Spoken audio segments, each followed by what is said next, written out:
Կրկնակի մեղք է նմաններին սրբազան կոչել։ Մի արեք հարգելի լրագրողներ։ Անկեղծ ասած չգիտեմ, ամոթ է, խայտառակություն,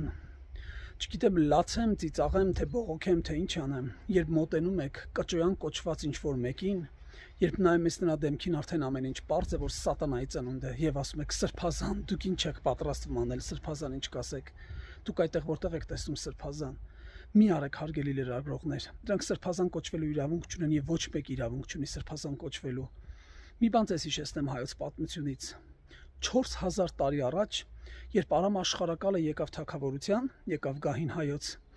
գիտեք առաջին բարեփոխումը որ արեց ինչ էր։ Նույնիսկ այն ժամանակվա հոգևոր դասին ասեց դուք սուրբ չեք, սուրբը հայրենիքն է եւ իմ լեզուն։